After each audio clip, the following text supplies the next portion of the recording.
basicamente os meus estudos para a elaboração da tese de doutorado.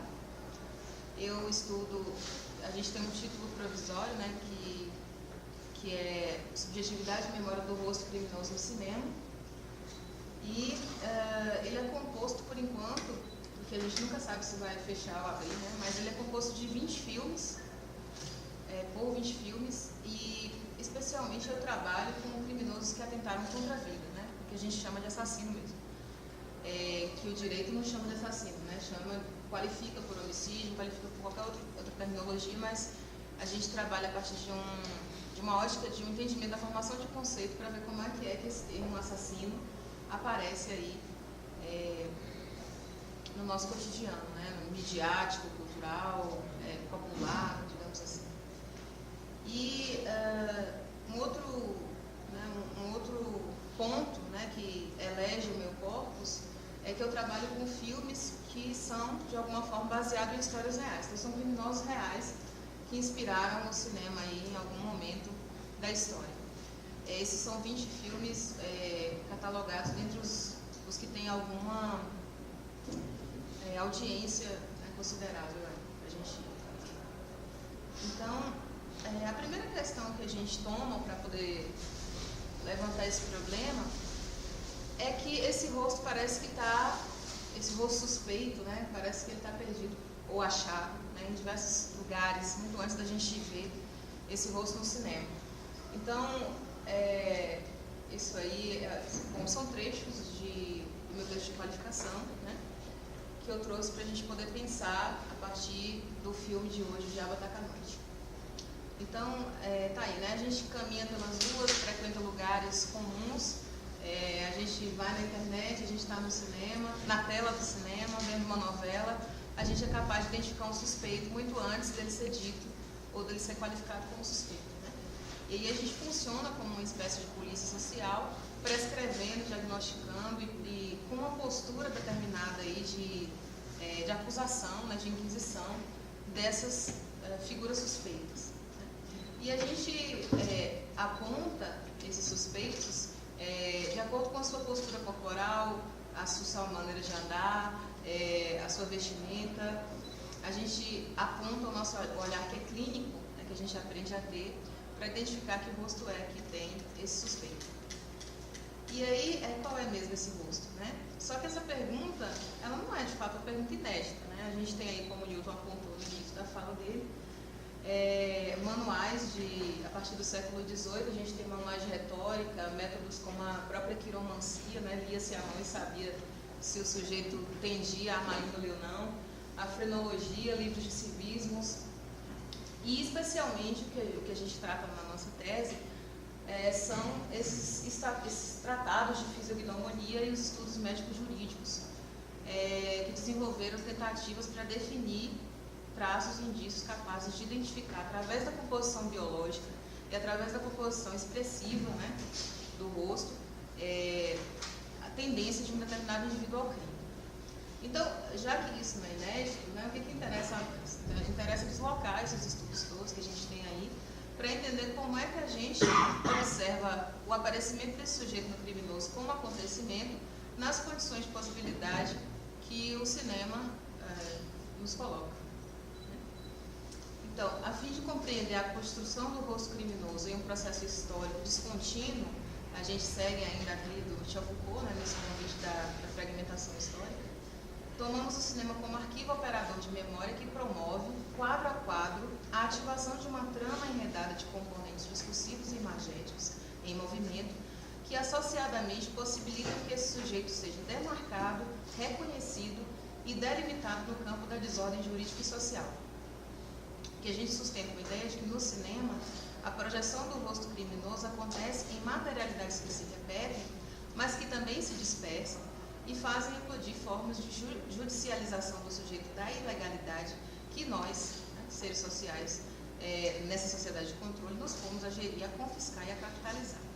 Então temos assim, por meio do dispositivo fílmico, mais uma forma de tornar evidentes as relações de poder e saber sobre os sujeitos, em que a produção de subjetividades faz entender o crime, classifica o criminoso e define que ordem social deve ser produzida em um determinado contexto e período histórico, dentro e fora da tela de cinema. Porque de a gente entender que vem primeiro o ovo ou a galinha, a gente de fato não sabe se a gente reconhece no cinema algo que historicamente a gente aprendeu a reconhecer, né? ou se também, né? nesse modo em que o dispositivo fílmico, televisivo, midiático, enfim, o aparato da imagem faz com que a gente, a cada repetição, né, se torne capaz de identificar na rua, ou no metrô, ou no mercado, né, que rosto tem um suspeito. E daí a gente pergunta, né, como é que isso acontece? Aí a gente tem 3 pontos importantes para trazer hoje. Um que diz respeito a uma ligação com aquele texto indicado para referência, que é a aula de 26 de janeiro do Foucault, mas que está enredada com a de 19 e com a de 5 de fevereiro, né, que não dá para a gente desmembrar, que é um tópico que eu chamo de médicos, juristas e criminosos, onde eu estudo regimes de saber, poder e verdade na construção do sujeito criminoso.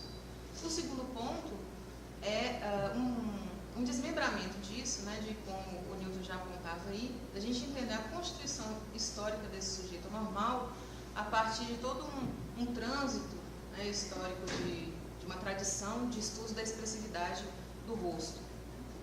E aí a gente se apoia especialmente no trabalho do Curtini e da Claudina Rocha.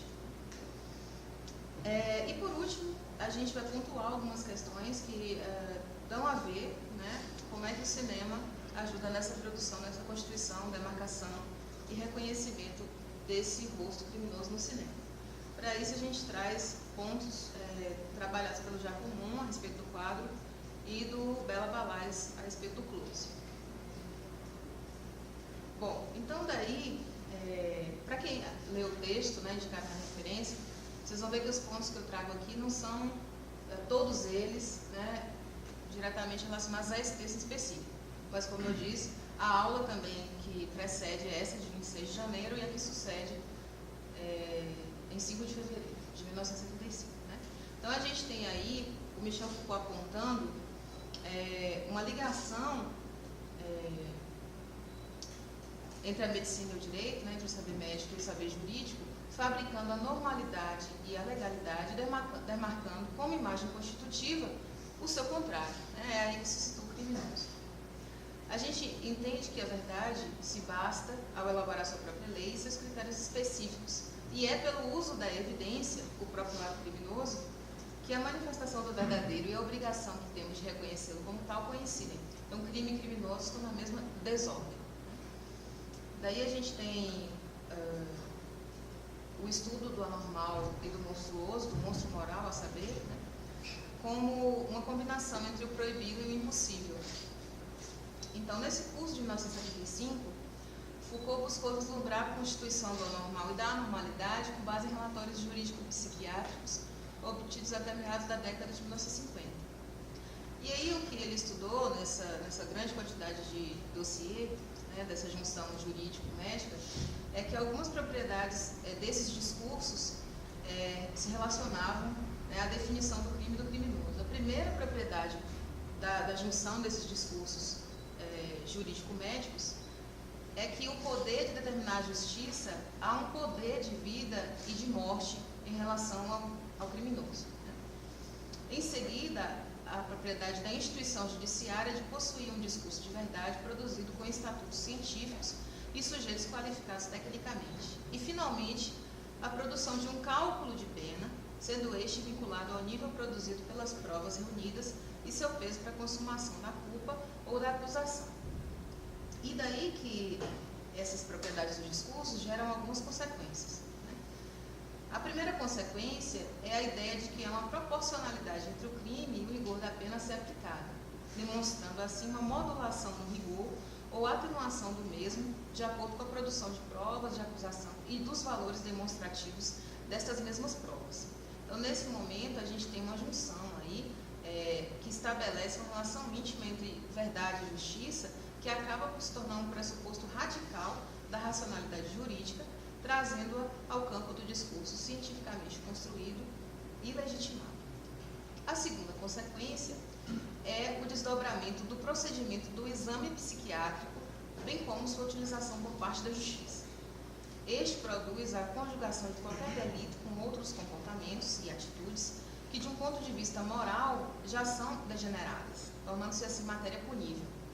Isso tem a função de repetir a infração de maneira a constituir um traço individual com base em qualificações morais e éticas, fazendo com que seja facultado ao exame psiquiátrico a capacidade de constituir um duplo psicológico ético de um delito. Pune-se assim não somente o crime, mas a conduta desviante em qualquer medida. Disso decorre a formação de um homem que não é capaz de se integrar ao resto do mundo, expondo a criminalidade sob um ponto de vista psicológico-moral. A terceira consequência é a função do exame como conjugação do crime com o delinquente, fazendo com que o último, o delinquente, possa ser responsabilizado pelo estabelecimento de antecedentes que corroboram a penalidade e indicando assim tendências de criminalidade baseadas na ideia de faltas que não constitui propriamente uma infração, fazendo com que o indivíduo se pareça com o seu crime, antes mesmo de tê-lo cometido. Então, esse aí, segundo Foucault, é o momento onde está evidente o movimento da constituição inseparável do médico-juiz por envolver os saberes médico-psiquiátrico e jurídico-legal. Isso porque até esse momento, do final do século XVIII e início do século XIX, o que a gente tinha era um saber que não era ligado a práticas jurídicas determinadas, mas a um saber, um poder que é lacunar.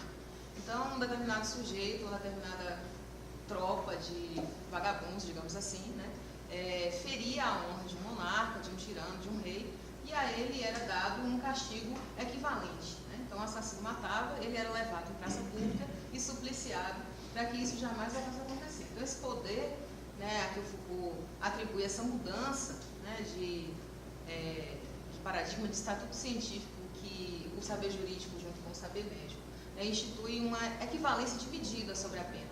Então, antes a gente não tinha, a gente tinha uma vingança, digamos assim. O rei se vingava daquele desordeiro em praça pública para que aquilo não fosse nunca mais um desrespeito.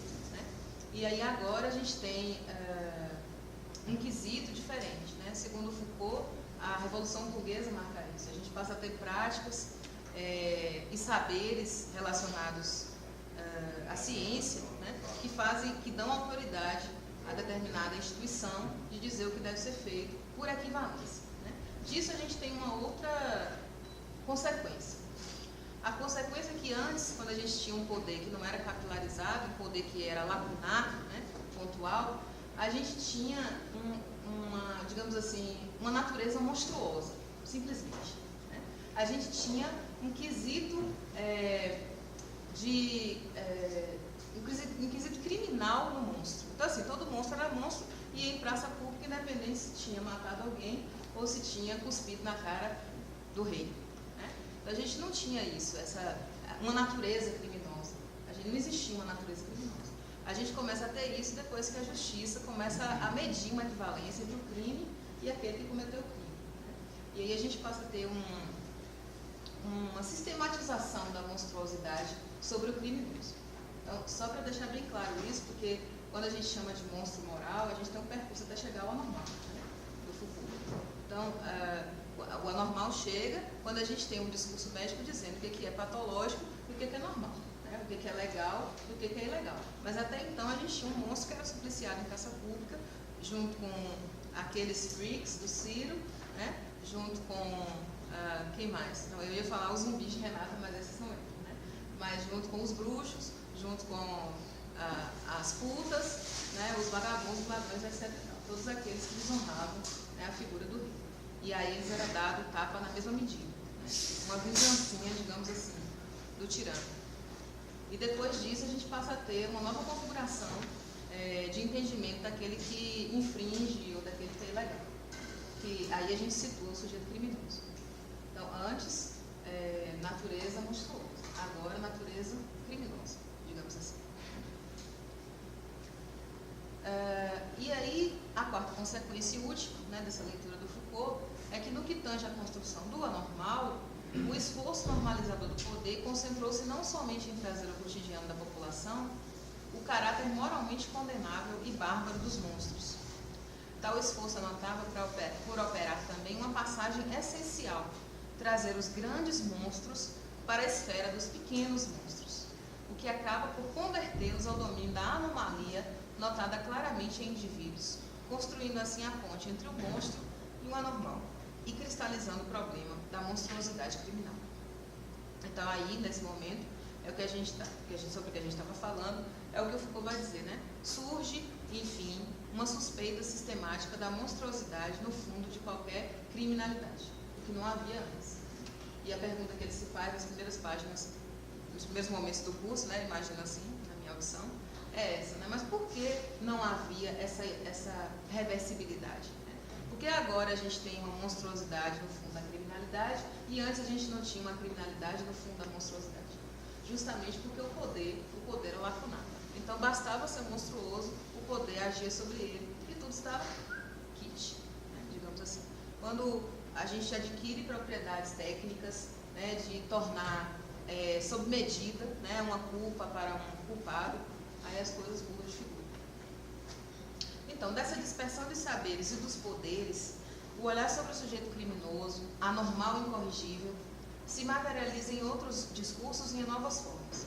Então, do exame médico e do inquérito jurídico, nós passamos às análises midiáticas, às práticas sociais, às novelas, e aos modos como o próprio cinema produz em sua película as formas de identificar, reconhecer e delimitar em esferas de saberes poderes que se atravessam mutuamente na história esse sujeito. Né? Então, o que a gente está considerando no aparecimento, na emergência, né, do sujeito criminoso como acontecimento no cinema, é que outros discursos atravessam esse dispositivo para tornar visível, reconhecível esse sujeito. Eu prometi que eu não ia falar de minha mãe, né? Porque toda vez eu falo de minha mãe, falei na rádio minha mãe, mas minha mãe é uma das problematizadoras dessa tese, né?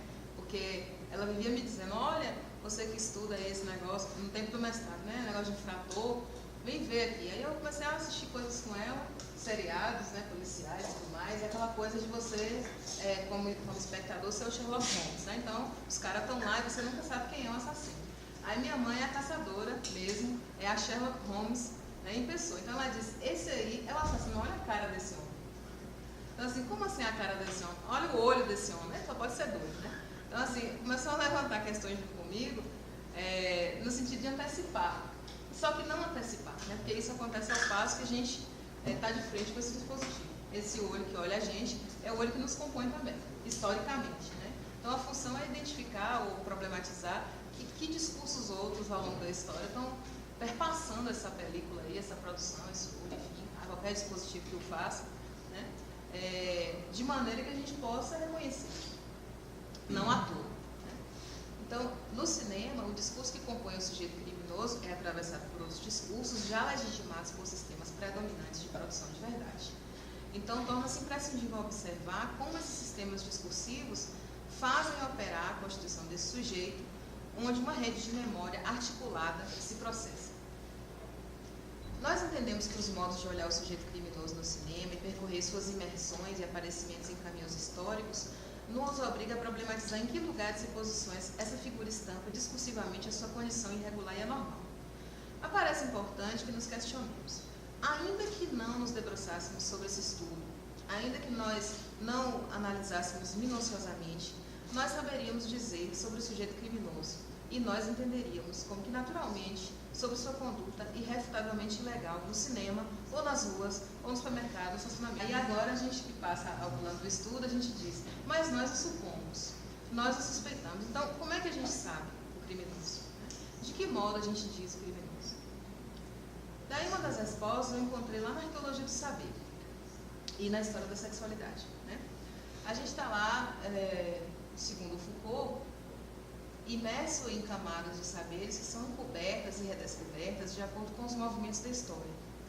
E nesse movimento, quase imperceptível, coexiste com a maneira de o homem se conduzir na atualidade. Por mais longe, por mais que a gente queira negar, a gente acaba por reproduzir de alguma maneira formas de saber de longa duração. A gente chama de formas de saber de longa duração. São camadas que emergiram, que foram inventadas, que se instalaram como formas naturais e básicas da consciência humana, como as categorias de sujeito, de objeto, de causa, de efeito, de finalidade, de origem, de identidade, de verdade, de erro de liberdade, todas essas categorias que emergem e que dependem efetivamente de um uso do discurso. Essas formas se encadeiam em uma certa ordem e essas camadas muitas vezes estão encobertas, de modo que nós operamos nelas e elas operam em nós, sem que nós nem as percebamos. E aí nas pistas de Foucault, junto com Nietzsche, a gente pensa que para entender como emergem certas noções que acreditamos que existam de modo universal, com o próprio entendimento da ordem e da lei, é preciso fazer de modo como se elas não existissem. É preciso não partir dos universais que emergem como efeitos para explicar o processo empírico ou a experimentação da norma e dos seus contrários, que se dão ao longo de uma formação social. É preciso partir das práticas e, então, mesmo que os universais apareçam como operadores, eles estão engendrados em um processo de efetuação de uma certa rede de poderes. Bom, daí a gente passa ao segundo ponto, que é a questão do rosto. Né? A gente está entendendo aí, segundo Foucault, que o corpo é o espaço que delimita a produção dos saberes acerca dos sujeitos. Uma superfície de inscrição dos acontecimentos, que é arrebatadora, que é o que nos surpreende acima de tudo, como afirmava Nietzsche.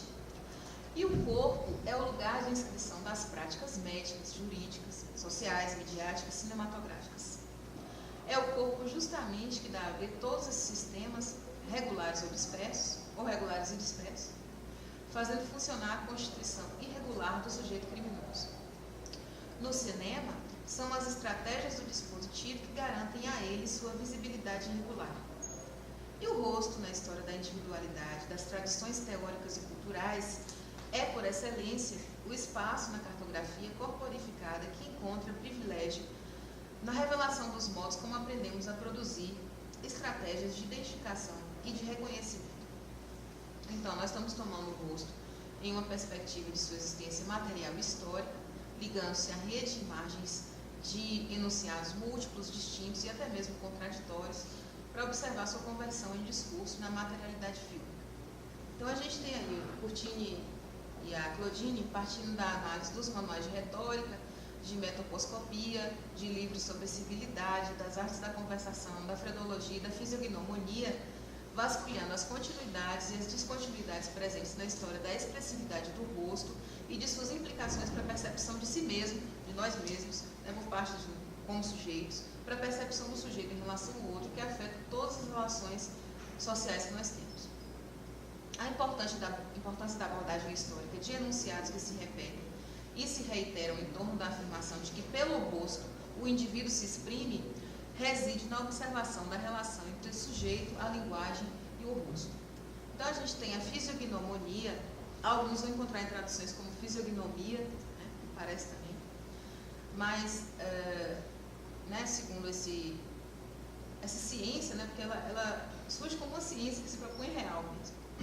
O processo de racionalização dos comportamentos liga-se complexamente ao fato de que o indivíduo é, desde então, indissociável da expressão singular do seu rosto, tradução corporal do seu eu mais íntimo.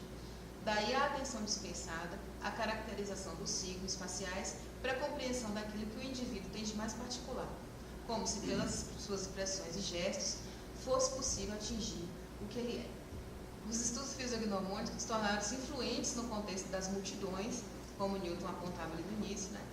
Fenômeno alavancado pelo projeto moderno de urbanização e, em particular, nos tribunais de acusação. Por conseguinte, na observação da fisionomia popular à procura do homem perigoso, a história social e a história natural se cruzam de novo. Na trilha de uma semiótica médica, que desde o século XVIII vasculhava a cidade à procura de indícios de doenças e da desordem urbana, o romance policial, em diálogo com a investigação judiciária, com a crônica policial, com o mundo subterrâneo do folhetim e com as descobertas científicas da anatomia, a craniologia e da antropologia, a ciência da identificação, inicia um vasto esquadrinhamento da cidade à procura do rosto criminoso, onde o detetive procurará ler os sintomas do crime.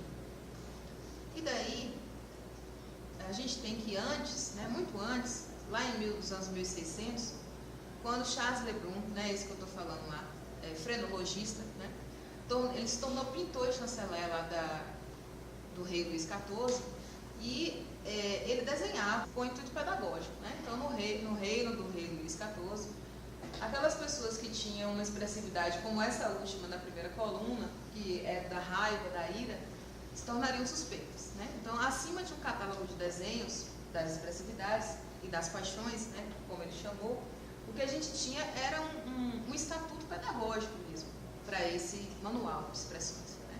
Então, criaturas dóceis, com semblantes suaves, testas sem rugas, né?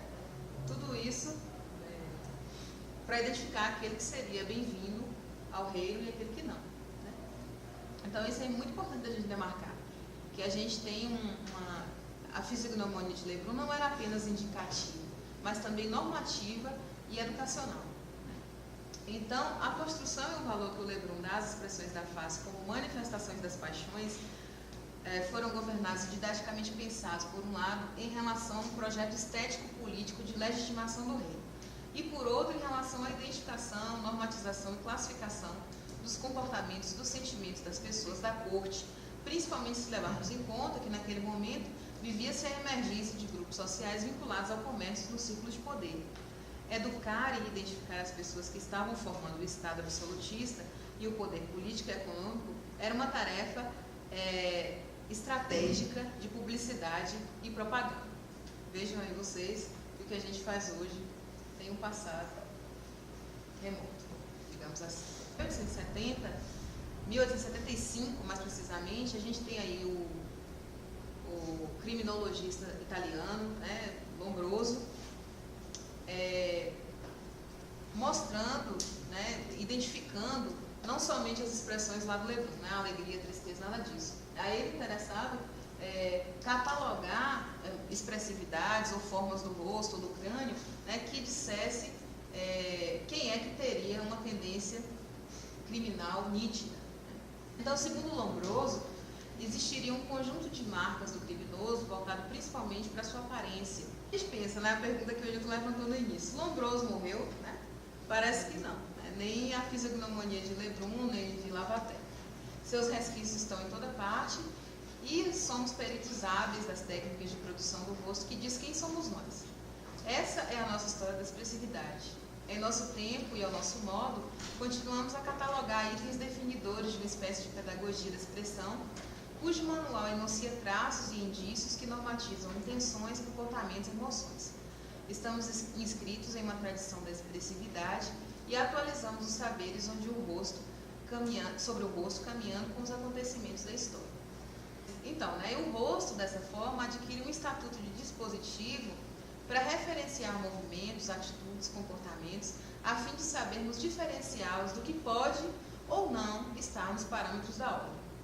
Nos pomos dessa forma, alertos à morfologia das expressões como forma de mensurar a periculosidade das fisionomias. Por isso, a identidade de um rosto precisa ser reconhecida imediatamente, traçando seus indícios que a identificam. Aprendemos a servirmos-nos do rosto como se pensássemos com os olhos, as bocas, as testas, os narizes. Então, deslocamos esse acontecimento para a aparente naturalidade com que entendemos, interpretamos e julgamos o caráter e as emoções dos personagens do cinema como uma construção pedagógica da tradição fisiognomônica.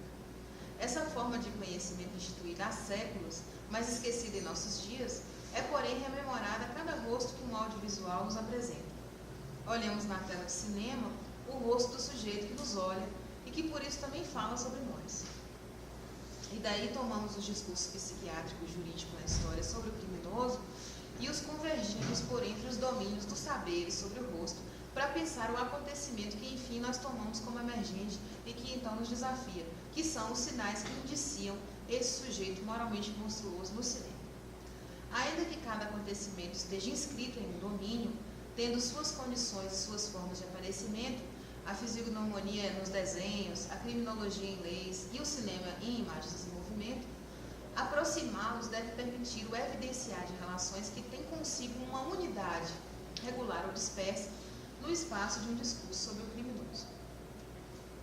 O que observamos no rosto ou na expressividade do criminoso é uma morfologia icônica singular que provoca princípios que evidenciam uma teatralização do corpo, ou seja, um corpo calculado para surpreender, ritmado em seus gestos, harmonizado estranhamente com o espaço, que dá seus contornos sinistros e obscuros. Esse teatro do rosto, dado a ver no dispositivo fílmico, é controlado por sua montagem, disposição de cores e luzes, movimento e enquadramento, e acena para um tipo de desregramento da visualidade justamente porque é regrado por uma ordem do olhar do próprio dispositivo, que exige de nós, espectadores, de seu espetáculo, a obediência da sua produção. Daí a gente chega, enfim, ao terceiro ponto, para mostrar que ao olhar para o dispositivo fílmico, estamos aludindo tanto para os seus recursos e estratégias de elaboração de imagem, movimento e som, quanto para os discursos e práticas que eles produzem. E daí, de novo, eu preciso demarcar esse lugar da citação para dizer sobre a importância, né, que tem essa citação. Um texto produzido por nós aqui no ano passado e que foi oriundo de um curso do mesmo modelo, né, ou da mesma forma como esse vem acontecendo, se chamou Pensar com Polvein. E aí a gente tinha encontros também semanais com grandes debates depois, e o nosso grande desafio da época era entender o dispositivo no cinema, já chamando de dispositivo um conjunto de táticas, leis, estratégias que fazem ver, dizer e institucionalizar os sujeitos. O rosto criminoso que vemos no quadro fílmico é o rosto que aprendemos a supor, sobre o qual elaboramos técnicas de saber, ao qual recorremos para afirmarmos todos como sujeitos de alguma ordem no discurso e na história. Notemos então que os recursos utilizados pelo dispositivo fílmico fazem operar muitas formas de trazer à tona a identificação do rosto criminoso. A imagem, o entrelaçamento dos gestos, dos atos, das expressões faciais, os movimentos dos olhos, da boca, da testa, do queixo, parecem conferir cor aos sentimentos. E o lugar de todo esse emaranhado de movimentos e expressões é o rosto. Não é incomum que sejamos seduzidos no cinema, por exemplo, pelo close de um rosto, técnica que, pela grande aproximação da lente da câmera, também nos aproxima de um enquadramento que fecha as expressões faciais em um movimento complexo de produção de sentido, de modo que, ao encarar um rosto isolado, nos desligamos do espaço, nossa consciência do espaço é cortada e nos encontramos numa outra dimensão, aquela da fisionomia. O fato de que os traços do rosto podem ser vistos lado a lado, que os olhos estão em cima, os ouvidos do lado, a boca mais abaixo, apaga toda a referência ao espaço quando vemos não uma figura de carne e osso, mas sim uma expressão, ou em outras palavras, emoções, estados de espírito, intenções e pensamentos, ou seja, coisas que, embora nossos olhos possam ver, não estão no espaço, porque sentimentos, emoções, estados de espírito, intenções, pensamentos não são em si mesmos pertinentes ao espaço, mesmo que sejam visualizados através de meios que o sejam. Então, no dispositivo cinematográfico, entendido como suportes de produção da imagem e movimento que servem à difusão e circulação de saberes sobre um determinado sujeito, aí já a noção do mundo, né? Observamos que as técnicas fílmicas determinam o rosto criminoso, corporificado e espacializado através de percursos realizados pela câmera, tais como o enquadramento, tomando o movimento da câmera em uma sequência fílmica até que haja o foco no enquadramento do rosto. Observamos haver uma equivalência à proposta pelo dispositivo de imagens entre o olho do produtor e o olho do espectador, onde acontece a assimilação de um ao outro e onde a constituição da imagem e movimento pode, enfim, subjetivar esse rosto. Então, por a noção de enquadramento, né, que a gente vai poder observar, há uma equivalência proposta pelo dispositivo de imagens entre o olho do produtor e o olho do espectador, onde acontece a assimilação de um ao outro e onde a constituição da imagem e movimento pode subjetivar o rosto criminoso. Nas sequências fílmicas, né, percebemos que no enquadramento, além de vermos a imagem, temos também o sentido da nossa posição em relação a ele. Isso é o sentido da nossa posição em relação ao objeto filmado, de modo que o alargamento do plano ou o close do objeto nos transferem os aspectos encadeados em sua produção para a projeção de quadros que culminam na identificação do criminoso. Então, nesse caminho de análise, estamos a propor que a imagem e movimento do corpo criminoso implica a materialização do conhecimento que se produz acerca dele, no dispositivo fílmico e na retomada do sujeito criminoso em outros encadeamentos históricos discursivos.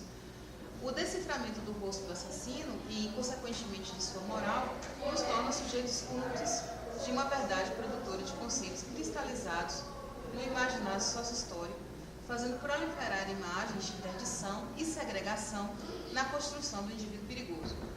Saltamos assim, quase que simplesmente, da condição de meros espectadores de um filme ao endosso do papel desempenhado pelas instituições médica e jurídica com o fim de examinar, inquirir e enquadrar, dentro e fora da tela, em um fechamento definido da monstruosidade, o sujeito criminoso.